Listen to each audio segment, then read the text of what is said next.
नमस्कार, आप देख रहे हैं स्काई न्यूज ग्लोबल और मैं हूं आपके साथ गरिमा सिंह। चुनाव आते ही देश की सियासत तेज हो जाती है। दरअसल हम बात कर रहे हैं आगामी राज्यसभा चुनाव की। 10 जून को राज्यसभा की 57 सीटों पर फैसला होना है। इस चुनाव को लेकर जहां एक ओर देश की राजनीति और तमाम सियासत समीकरण बन और बिगड़ रहे हैं, वहीं तमाम सियासी दलों के भीतर उठक पटक जारी है।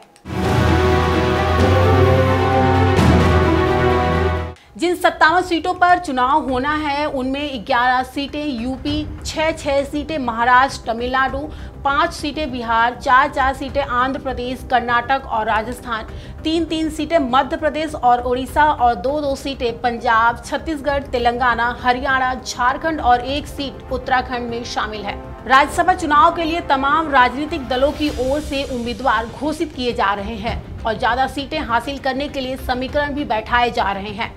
बीजेपी राज्यसभा उम्मीदवारों की सूची आज जारी कर सकती है।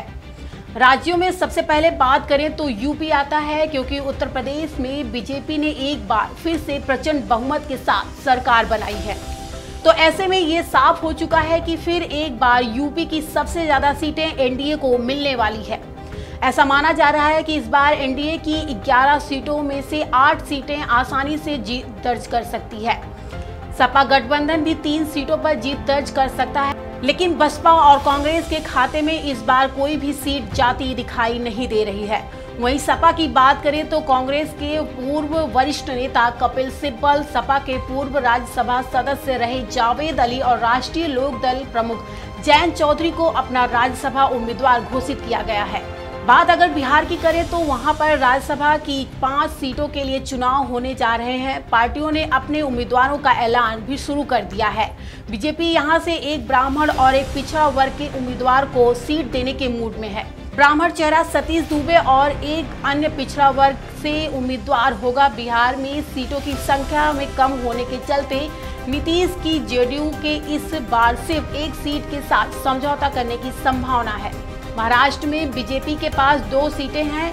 एक सीट पर पीयूष गोयल का आना लगभग तय है। ऐसा भी हो सकता है कि पीयूष गोयल को किसी दूसरे राज्य से राज्यसभा भेजा जाए।